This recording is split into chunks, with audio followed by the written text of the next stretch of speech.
And we'll invite up Rabbi Rich for today's message and word. Thank you, Evan. Well, Shabbat Shalom, everybody. Now, I've noticed something here in Needham, and tell me if this is true in your neighborhood too.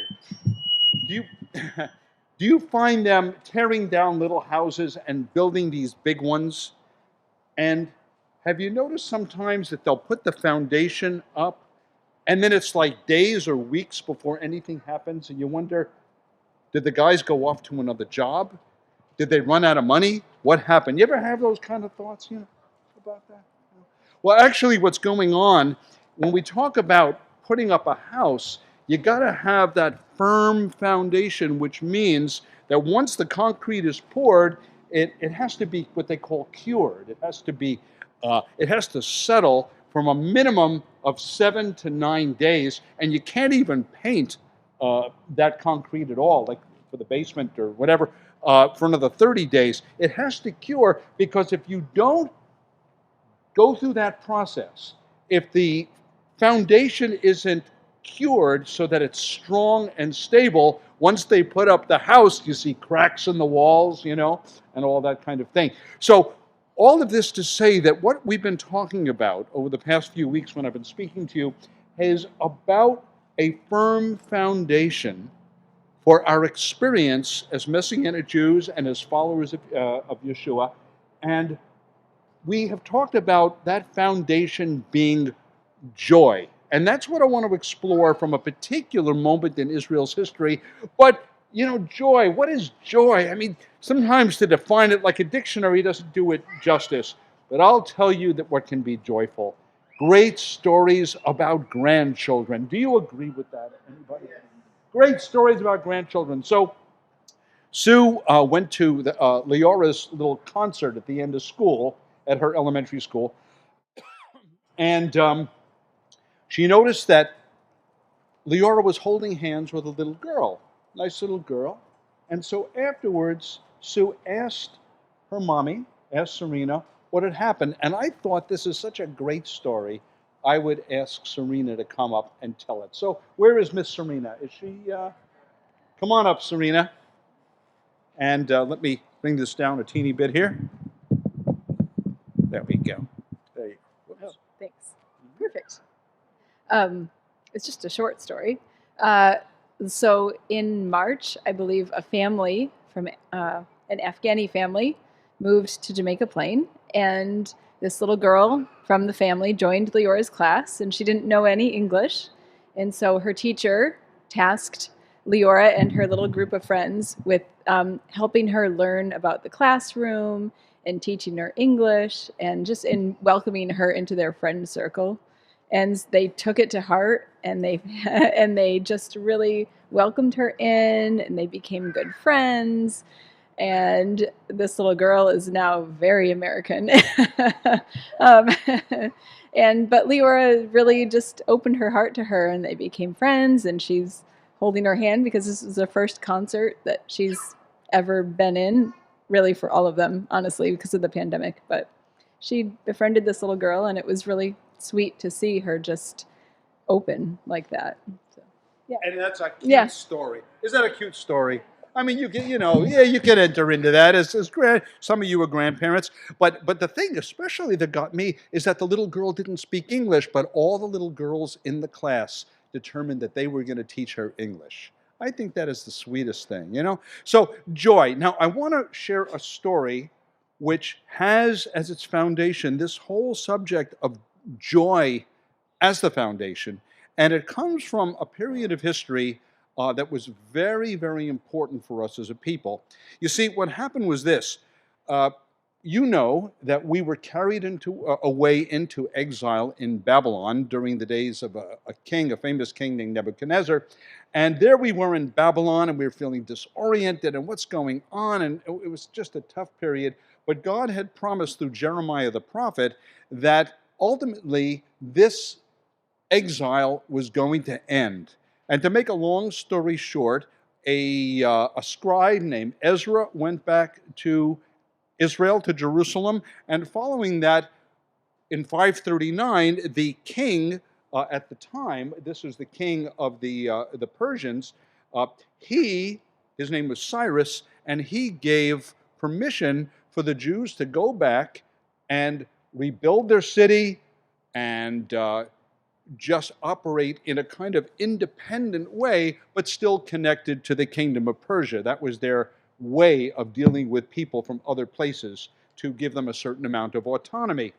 And so Ezra came back, and Nehemiah came back, Nehemiah came back, and what happened was this. When they came back, they found that the local people and the local civic leaders didn't like these Jews coming back and rebuilding Jerusalem. And that is where we pick up the story.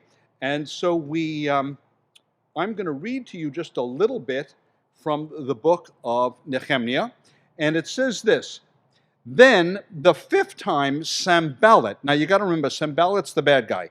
He's the leader of the local people who didn't want the Jews to build the city and to regain any kind of sovereignty. So Sanballat, for the fifth time, sent his aide to me, Nehemiah is speaking, with the same message, and in his hand was an unsealed letter in which was written, quote, "It is reported among the nations, and Geshem says it's true, that you and the Jews are plotting to revolt, and therefore you are building the wall. Moreover, according to these reports, you are about to become king, and have appointed prophets to make the proclamation about you in Jerusalem. There is a king in Judah." Now this report will get back to the king, meaning King Cyrus back in Persia, so we better get together and talk about this. So Nehemiah says this: I sent him this reply: nothing like what you are saying is happening. You are just making it up out of your own head. And then Nehemiah says to his own entourage, they were all trying to frighten us, thinking their hands will get too weak for the work and it will not be completed. And so coming back was tough. It was really tough. And there was this attempt to demoralize all the people. And on top of that, there was an assassination plot, which is reported in chapter 6, verse 12. So despite all this opposition, an assassination plot against him, which would demoralize everybody, still, the good news is, chapter 6, verse 15, so the wall was completed in the 25th of Elul in 52 days. So good, the wall is completed. And in ancient times, having a wall around your city could be the difference between survival and destruction and chaos, because the wall was a defense against other armies that could come that could wipe you out. And so finishing the wall was terrific. So then it's Rosh Hashanah time, okay? It's Rosh Hashanah time, and Ezra the scribe, who had been there, he says, let's gather all the people in the square that is on the Temple Mount, just east of where the temple was. And it says that he gathered the people, and he had a platform, a big platform made up so that he could stand on top, and he would read the Torah to the people because they hadn't heard it in a long time. And very likely this is from the book of Deuteronomy, and I can't prove it, but I think he was probably reading from sections of Deuteronomy which says, see what happens? You disobey me, God says, and you're going to be taken into exile, and reading about the blessings, but maybe the curses that had come on Israel. So he's reading the Torah, and maybe there were other sections. And then what they did, they interspersed Levites among the people who would translate, give the sense of the words of the Torah in Aramaic, because perhaps a lot of the people didn't read Hebrew. They'd been in exile and they weren't reading much Hebrew, but Aramaic was a more widely spoken language at the time. And so the people are hearing the words of the Torah. The sense of the words is being brought in Aramaic to the people by these priests who were interspersed among the crowd. And then it says, It says this, then Nehemiah, the governor, Ezra the priest, and the teachers of the law, and the Levites who were instructing the people said to them, this day is holy to the Lord your God. Do not mourn or weep. Now note this, it's important. For all the people had been weeping as they listened to the words of the Torah. They were crying. Then Nehemiah said, go and enjoy choice food and sweet drinks, and send some to those who have nothing prepared. Do this because this day is holy to the Lord. Do not grieve.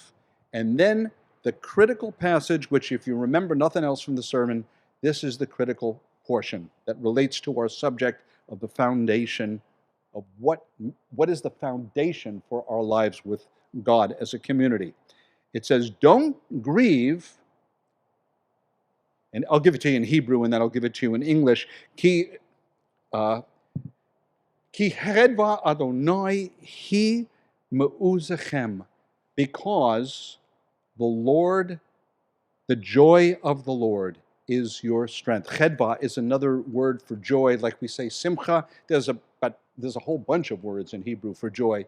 Again, ki chedva Adonai hi me'uzachem, because the joy of the Lord is your strength. Now we might just go back a little bit and ask, why were the people crying anyhow? I mean, the wall was finished. It was a great moment, the city would be protected. And I want to just suggest a couple of reasons here. Number one, I think it was just because finishing that work allowed them the luxury to release the tension that was in all of them for those 52 days as they're building and knowing that there were enemies who would love to just come in and wipe everybody out. It was a race against time. The tension level was super high.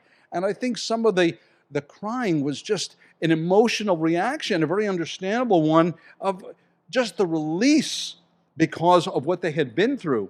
But I think also, and this becomes pretty clear from the text, that they realized from the reading of the Torah and the explanation that they got from the Levites, they realized that ultimately the problems that brought them to this point, the dispersion from Israel years earlier, 70 years earlier, that all of this was a function of them ignoring God, not paying attention to Him, just getting involved in business and life and things and pleasures. And the net result is that we drifted away from the Torah, we drifted away from the great principles which energize us and get us excited about Him and even willing to pay a price for the sake of His kingdom, all of those things. And so I think they were crying over their sins because they realized that all of that pain was avoidable had they just followed. And I think the fact that it was Rosh Hashanah exacerbated or gave energy to that feeling, because Rosh Hashanah, it wasn't Rosh Hashanah quite the way we do it back then, but nonetheless, the idea that this is a time that God judges the world, and at least in the Orthodox Jewish view, that's seen as very much part of the motivation for their being very sad. So why did Nehemiah say, don't weep, the joy of the Lord is your strength? Why did he say that? Why would he stop the weeping? Why didn't he just say, good, let them cry? Oh man, may the lesson be burned into them that disobeying Torah is the worst thing that can happen. Instead, he says, no, this is a great day. This is not a time to weep. This is a time to rejoice. Well, I think part of his answer was motivated by the fact the wall was finished, but there was still a lot of work to do. And so the people had to be in the right mindset. They had to operate out of a strong foundation of joy to continue the work, and not just the work, as we'll point out. He wanted them to know that more real, more powerful, more decisive than our sin is God's faithfulness. I think that's the big point here. This was and this is the big picture of how the Jewish story works, and he understood that. and how things work out in our lives. Nehemiah, I say Nehemiah or Nehemiah, I go back and forth, it's the same guy. Nehemiah knew that sitting in the soup of sorrow because of our sin could only carry the task of restoring our nation so far. Feeling bad was not enough. Even feeling duty-bound to the covenant was not enough. That's a profound insight. Some people, their highest motivation for doing good is just that sense of obligation. That's a very noble thing, but it's not the quintessence. It's not the bottom line. It's not the thing that can carry us ultimately. Only coming together in joy can carry us forward. And that was true back then, since Chedva Adonai, he, right, Me'uzachem, the joy of the Lord is your strength. It is true for us today. And I want to move toward the end of my sermon by telling you why. You see, we need God's strength right now a lot. I'm not going to get into detail, but you and I know that this is one very tough moment in world history and American history, and you can kind of feel the tension out there. It's almost like an odorless, colorless poison gas, which just seeps in and around us because we love security, we love things to go great, and yet we're living at a time of tremendous disequilibrium. You know, I mean, one example, who'd expect all of a sudden you have the possible end of a president's tenure, people are talking about that, and then yet Shinzo Abe, the president of, or the former premier of Japan, is assassinated. I mean, we could go on, and I don't want to bring you down, but I mean, this is really an incredible moment. Our moment in history is really tough. We need God's strength not to merely survive, but we don't want to just merely survive. We want to prosper. We want to flourish. We want to be truly victorious in the most noble sense of that word during these tough times. And that's why we need the joy that comes from walking together. That is the big point.